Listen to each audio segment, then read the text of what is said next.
Oke. Terima kasih atas kesempatannya kepada panitia, kepada moderator yang sudah mempersilahkan saya untuk menyampaikan materi hari ini. Sebelumnya, apa yang saya sampaikan hari ini mungkin bukan berarti saya yang paling tahu, tapi lebih kepada saya berbagi dan kemudian nanti saya juga mungkin lebih banyak diskusi dengan Bapak Ibu yang lebih berpengalaman bertemu dengan siswa-siswi di sekolah. Malam ini saya akan menyampaikan materi yang berjudul mengoptimalkan gaya belajar siswa. Kenapa saya mengambil tema mengoptimalkan gaya belajar siswa?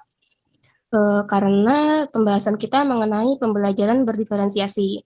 Pembelajaran berdiferensiasi ini kan pembelajaran yang istilahnya berusaha untuk memenuhi semua kebutuhan siswa.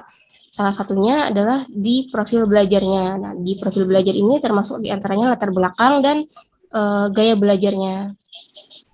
Jadi di sini kita akan membahas mengenai gaya belajar siswa. Seperti yang sudah sering kita ketahui,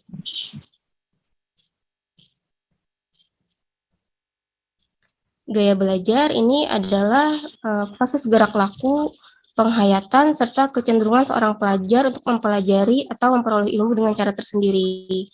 Ada juga yang menyebutkan sebagai cara berkonsentrasi terhadap proses dan mempertahankan informasi yang diperoleh. Kemudian gaya belajar ini juga didefinisikan sebagai karakter individual dan pendekatan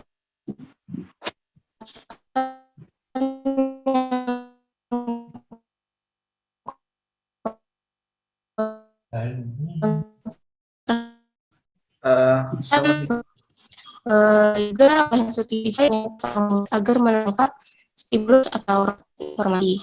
Cara kemudian cara berpikir, siswa memecahkan soal. Kemudian belajar ini juga didefinisikan atau diartikan sebagai kombinasi bagaimana siswa menyerap informasi dan mengolahnya dan mengaturnya di dalam cara berpikirnya.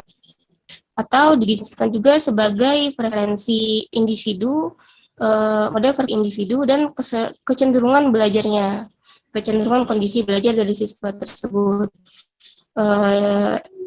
Gaya belajar juga adalah cara seorang siswa menyusun informasi yang diperlukannya. Dari beberapa definisi ini bisa disimpulkan kalau yang maksud dengan gaya belajar diantaranya adalah yang pertama sebuah cara yang konsisten, yang kedua adalah pemerolehan informasi, kemudian juga mengenai cara berpikir siswa. Nah, gaya belajar ini juga selain siswa sudah mempunyai kecenderungan dari awal, juga dibentuk oleh kebiasaan. Jadi, gaya belajar juga terbentuk secara alamiah sesuai dengan kebiasaan yang sering dilakukan siswa. Semisal siswa dari kecil sering jarang mungkin nanti cenderung belajar. Kemudian peranan gaya belajar. Jadi apa peran gaya belajar ini diantaranya siswa bisa menjadi lebih kompetitif. Jadi siswa istilahnya lebih siap lah untuk belajar, bersaing, kemudian untuk mengembangkan dirinya.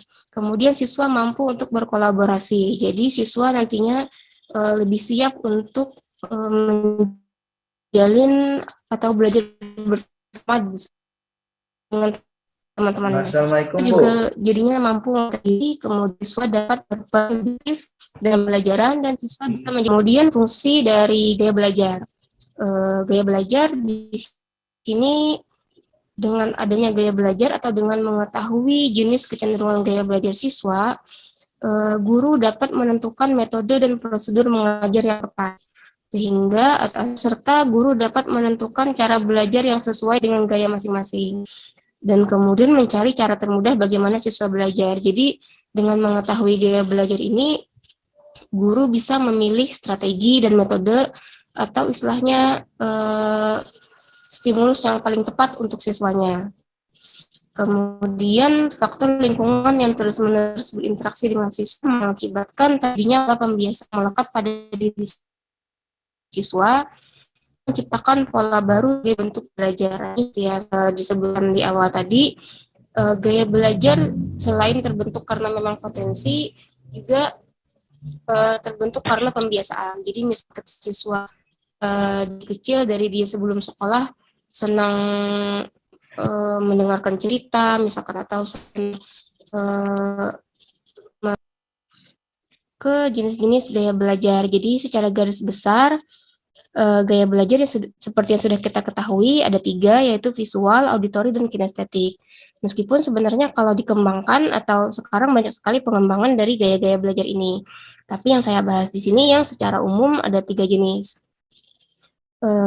Di sini Nichols berpendapat bahwa setiap siswa pada umumnya akan memiliki 3 gaya belajar, diantaranya sebagai pembelajar visual atau yang menggunakan indera penglihatan, kemudian pembelajar auditori yang lebih dominan menggunakan indera pendengaran, dan pembelajar kinestetik yang lebih dominan menggunakan indera peraba. Kemudian pengklasifikasian jenis gaya belajar tidak berarti bahwa setiap individu hanya memiliki satu gaya belajar. Pada dasarnya setiap individu memiliki semua gaya belajar, tetapi akan ada yang lebih dominan. Jadi semisal kita lihat di pembelajaran terutama untuk jenjang SDMI, semuanya mungkin terlihat tidak bisa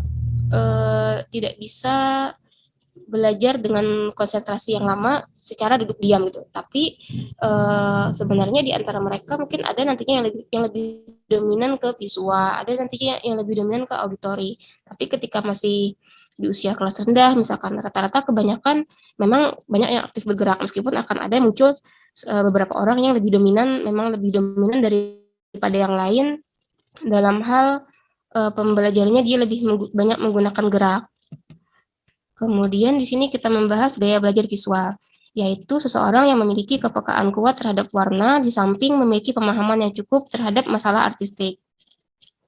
Tanda-tanda kecenderungan gaya belajarnya diantaranya dia senang membaca, kemudian lebih senang apabila diperlihatkan sesuatu dibanding diceritakan. Kemudian lebih mengutamakan penglihatan sehingga ketika misalkan tersesat, dia lebih senang ditunjukkan melalui denah dan peta daripada diberikan instruksi atau petunjuk secara verbal. Kemudian selera pakaian dan pemilihan gaya dan warna tertata rapi. Kemudian dia senang melakukan aktivitas kreatif seperti melukis, menulis, menggambar, dan lain sebagainya. Kemudian biasanya berbicara dengan cepat, kemudian juga tidak mudah terganggu oleh keributan, dan biasanya siswa yang visual ini cenderung teliti. Kemudian gaya belajar auditori, yaitu siswa yang memiliki kelebihan pada potensi indera pendengarannya. Ciri-ciri siswanya diantaranya dia senang berbicara kepada diri sendiri saat bekerja, kemudian biasanya mudah terganggu oleh keributan, kemudian senang membaca dengan keras dan senang mendengarkan, dan merasa kesulitan menulis tetapi hebat dalam bercerita. Siswa ini biasanya belajar dengan mendengarkan dan mengingat di diri, tidak berdiam diskusi yang dilakukan. Kemudian suka berbicara, berdiskusi, dan menjelaskan sesuatu secara panjang lebar, belajar dengan mendengarkan dan menggerakkan bibir saat membaca. Jadi biasanya anak ini kalau membaca itu setidaknya kalau tidak boleh membaca nyaring, biasanya membacanya pakai gerak bibir gitu. Kemudian mendengarkan musik, drama, cerita, dan dongeng. Kemudian jika tersesat, lebih cenderung paham ketika diberi instruksi atau petunjuk secara verbal diberikan denah atau peta. Jadi kebalikan dari visual tadi. Kemudian gaya belajar kinestetik. Jadi siswa dengan gaya belajar ini atau dengan dominan gaya belajar ini itu senang saat ada aktivitas dalam pembelajaran, tidak hanya dengan duduk manis dan berdiam diri dalam waktu yang lama. Ciri-cirinya biasanya bicaranya perlahan, kemudian sulit mengingat peta kecuali jika dirinya pernah berada di tempat tersebut. Jadi mungkin untuk mengingat arah dan segala macam, kecuali dia pernah melewati atau pernah berada di tempat itu, baru dia mudah ingat. Kemudian menghafal dengan cara berjalan atau berkeliling. Kemudian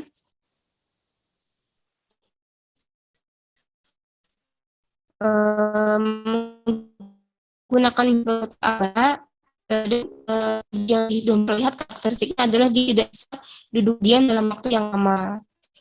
Kemudian dia jenis siswa yang sudah memahami atau belajar memproses informasi dengan melakukan atau dengan mencoba. Nah, kemudian terkait gaya belajar, maka kita akan membahas tentang cara mengajar atau mengajar guru. Jadi di sini gaya mengajar sistem pemrosesan atau gaya belajar dominannya dengan visual. Di sini cara mengajar dapat dilakukan dengan mengarahkan siswa untuk membaca, melihat, mengamati, memvisualisasi, imajinasi, dan aktivitas lain yang mengikat penglihatan. Guru dapat memberikan motivasi kepada siswa untuk memberikan ilustrasi berdasarkan pengetahuan dalam bentuk diagram, simbol, atau tulisan. Jadi dari penjelasan guru misalnya bisa oleh guru, siswa ini diminta untuk guru dapat menggunakan bahasa simbol visual yang dapat mewakili konsep kunci. Jadi misalkan diberikan gambar atau video dari materi intinya. Kemudian membiasakan siswa untuk mencatat kembali materi dengan menggunakan warna atau gambar yang menarik. Kemudian untuk gaya mengajar atau cara mengajar guru di siswa dengan pendengaran atau siswa dengan gaya belajar auditori. Itu bisa dengan memperdengarkan siswa terhadap suara, berbicara, kemudian diskusi dan kegiatan lain yang banyak melibatkan indera pendengaran. Kemudian guru juga dapat memberikan informasi secara berulang-ulang, misalkan dengan tanya jawab. Kemudian menerapkan teknik pengulangan dengan meminta siswa untuk menyebutkan kembali. Kemudian menjelaskan kembali, mungkin kemudian saat menjelaskan juga guru menggunakan variasi vokal, tidak hanya datar gitu. Kemudian ketika ceramah pun juga tidak dengan intonasi yang datar supaya siswa ini lebih tertarik untuk mendengarkan. Kemudian menyiapkan konsep kunci atau meminta siswa membuat lagu terkait konsep tersebut. Jadi mungkin dari materi inti guru mempersiapkan lagu atau antara guru yang mempersiapkan atau siswa yang diminta untuk membuat lagu terkait konsep tersebut. Kemudian bermain peran, kerja kelompok, dan juga pembelajaran yang diselingi musik dapat menunjang atau usahanya mendukung gaya belajar ini. Kemudian gaya mengajar pada gaya belajar kinestetik. Di sini guru bisa membuat siswa mengalami langsung, mengerjakan, merasakan, melakukan intuisi, dan sebagainya. Dalam pembelajarannya, guru dapat menggunakan model pembelajaran berbasis proyek sehingga siswa mengerjakan sendiri atau mencoba. Kemudian untuk memunculkan rasa ingin tahu siswa,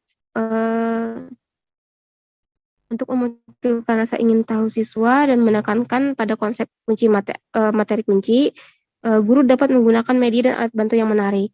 Kemudian guru juga bisa mengizinkan siswa untuk berjalan di dalam kelas sesuai dengan peraturan dan tetap kondusif.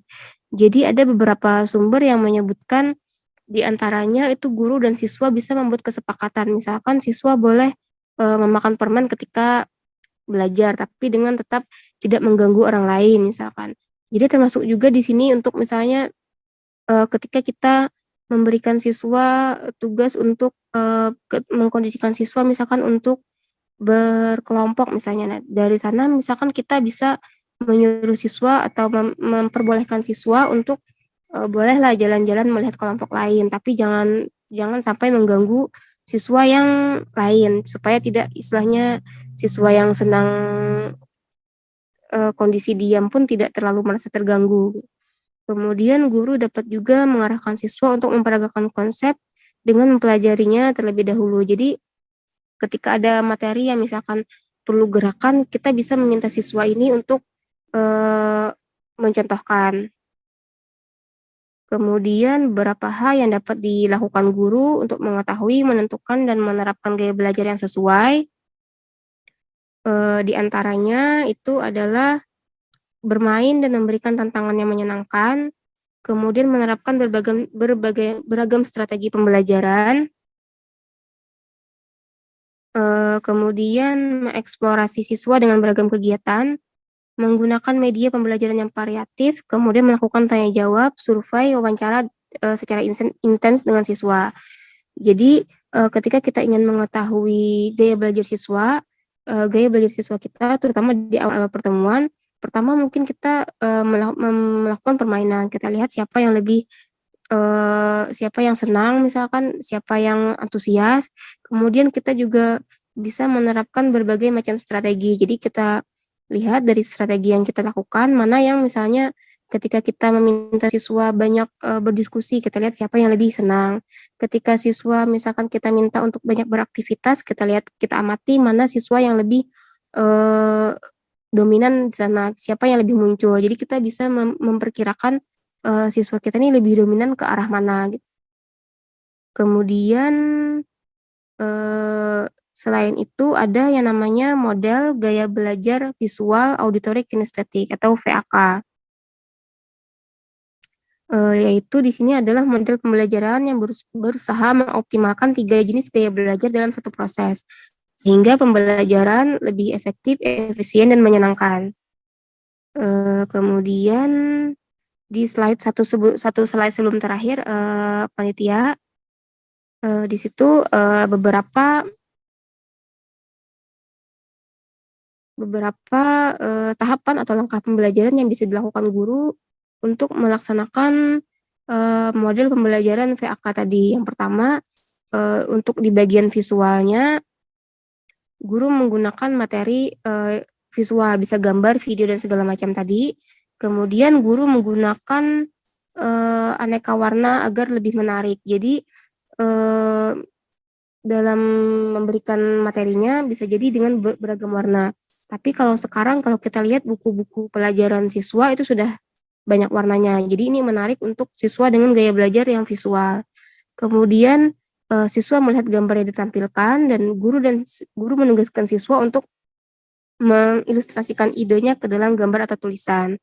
Kemudian untuk auditorinya, guru menggunakan variasi vokal dalam mengajar, kemudian menyanyikan lagu yang berhubungan dengan materi. Kemudian bisa juga guru dan siswa sama-sama mendengarkan video. Kemudian guru menjelaskan materi yang ada pada video pembelajaran.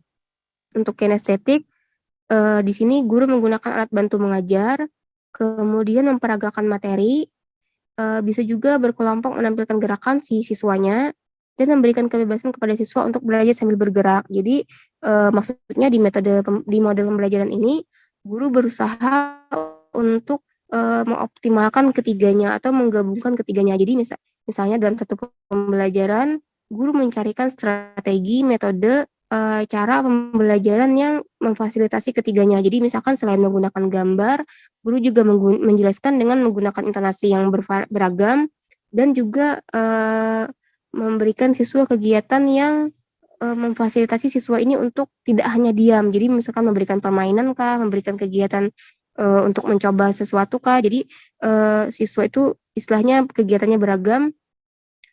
Semua gaya belajar siswa itu terfasilitasi karena sebenarnya siswa pun tidak ada juga yang dominan atau yang sepenuhnya visual, yang sepenuhnya kinestetik. Jadi ketika siswa yang dominan visual pun akan ada titik jenuhnya. Jadi ketika kalau guru itu ketika mengajar selain meminta siswa hanya untuk melihat gambar atau mendengarkan penjelasan, nantinya ketika disuruh berkegiatan yang menyenangkan, mereka juga akan terrefresh lagi energinya gitu. Jadi pembelajaran bisa berlangsung dengan lebih efektif ketika kita memberikan stimulasi yang memfasilitasi ketiga gaya belajarnya.